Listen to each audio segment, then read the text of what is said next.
এই পবিত্র মাহে রমজান মাসে ইস্তাকসিরু ফীহি মিন আরবাঈ খিসাল, যে তোমরা এই পবিত্র মাহে রমজানে 4টা কাজ বেশি বেশি করো। কোরআন তেলাওয়াত তো অবশ্যই করব।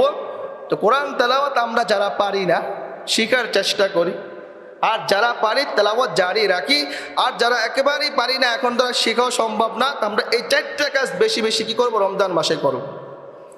1 নম্বর, আর এই 4টা কাজ, 4টার মধ্যে 2টা কাজ করলে স্বয়ং রব্বুল আলামিন রোজাদারের প্রতি খুশি হয়ে যাবেন। সুবহানাল্লাহ।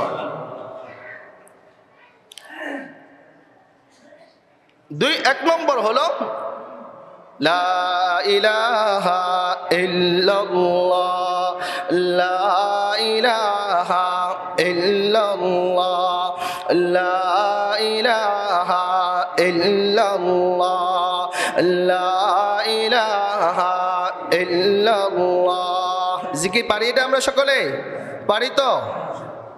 এই জিকির কি অনেক কঠিন? তাহলে এই জিকির করবো, লা ইলাহা ইল্লাল্লাহ বেশি থেকে বেশি জিকির করব। 2 নম্বর হলো ইস্তেগফার করা। ইস্তেগফার হাদিসের মাঝে আসছে, কোন আল্লাহর বান্দা বান্দি যদি এই ইস্তেগফার একবার পাঠ করে, আস্তাগফিরুল্লাহাল্লাযী লা ইলাহা ইল্লা হুয়াল হাইয়ুল কাইয়্যুম ওয়া আতুবু ইলাইহি, আস্তাগফিরুল্লাহাল্লাযী লা ইলাহা ইল্লা হুয়াল হাইয়ুল কাইয়্যুম ওয়া আতুবু ইলাইহি। একবার যদি কোনো আল্লাহর বান্দা বান্দি এই দোয়াটা পাঠ করে, আমার নবী বলতেছেন, আল্লাহ তাআলা বলেন ওই বান্দার গুনাহ যদি সমুদ্রের ফেনা পরিমাণ হয়ে থাকে, আল্লাহ তাআলা তার গুনাহগুলোকে ক্ষমা করে দিবেন। ওই বান্দার গুনাহ যদি বালুকানার মতো হয়ে থাকে, তারপর আল্লাহ তাআলা তার গুনাহগুলোকে ক্ষমা করে দিবেন।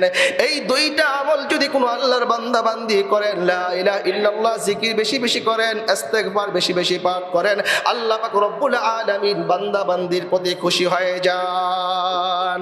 আর রাসূল বলতেছেন, আর 2টা আমল, যে 2টা আমল না করে তোমাদের কোনো উপায় নাই, করতেই হবে করতেই হবে। 1 নম্বর হলো আল্লাহ তাআলার নিকটে জান্নাত চাওয়া। কি চাওয়া? জান্নাত চাওয়া। আর জান্নাত আমরা জানি জান্নাত কয়টি? 8টি জান্নাত। এই 8টি জান্নাতের মাঝে সবচেয়ে হাই কোয়ালিটি, সবচেয়ে উচ্চ মর্যাদাশীল জান্নাত হলো জান্নাতুল ফিরদাউস। জান্নাতুল ফিরদাউস, এই জান্নাত আমরা চাই। কারণ রাসূল আমাদেরকে দোয়া শিখিয়ে দিয়েছেন, আল্লাহুম্মা ইন্না নাসআলুকাল জান্নাতাল ফিরদাউস, আল্লাহুম্মা ইন্না নাসআলুকাল জান্নাতাল ফিরদাউস। চাইবো যেহেতু, নরমালটা কেন চাইবো? আল্লাহর কাছে চাইবো যেহেতু, নরমাল কেন চাইবো, সাধারণ কেন চাইবো? ভালোটা চাও। আল্লাহ গত সপ্তাহ বলেছিলাম, আল্লাহর ব্যাপারে আমরা যে ধরনের আশা পোষণ করব, আল্লাহ তাআলা বান্দার সাথে ওই ধরনের মুআমালাই করবে। আমাদের এক উস্তাদ ছিলেন, তিনি বলতেন, বাবারা পরীক্ষার সময় যখন পরীক্ষা দিবা, চেষ্টা মেহনত তো করবাই, আর মনে বড় বড় আশা রাখবা যে আমি মুমতাজ হব। মুমতাজ মানে জানেন? মানে স্টান মার্ক, সবচেয়ে হাই কোয়ালিটি যেটা। বড় আশা রাখবা যাতে বোর্ড পরীক্ষা দিয়ে বোর্ড থেকে স্টান হইতে পারো, পুরা বাংলাদেশে 1 নম্বর 2 নম্বর 3 নম্বর সিরিয়ালে আসতে পারো, এই আশা রাখবা। তো হুজুরে বললাম, হুজুর এটা কেন করব? হুজুর বললেন যে আর ভাই বাবা, আশা রাখতে কেন তুমি ছোট আশা রাখবা? তুমি যদি জাইদের আশা করো তাহলে তুমি মাকবুল হইবা, জাইজিদ্দানের আশা করলে তুমি জাইয়েদ হবা, মুমতাজের আশা করলে তুমি জাইজিদ্দান হবা। তাহলে বড়টা আশা করো, বড়টা না হইতে পারলে কমপক্ষে ছোটটা হইবা।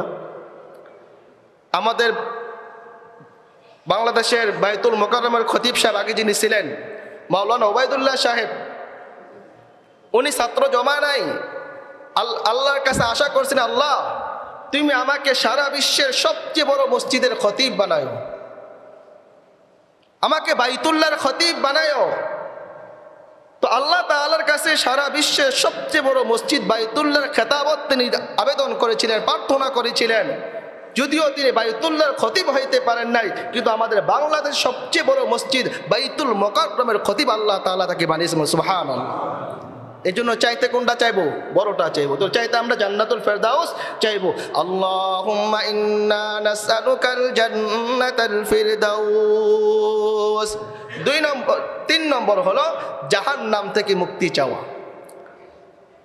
যে দুইটা জিনিস আমাদের চাওয়া ছাড়া কোনো উপায় ছিল না। 1 নম্বর হলো জান্নাত চাওয়া, 2 নম্বর হলো জাহান্নাম থেকে মুক্তি চাওয়া। এই 4টা কাজ রমজান মাসে আমাদেরকে বেশি থেকে বেশি কি করতে হবে? করতে হবে।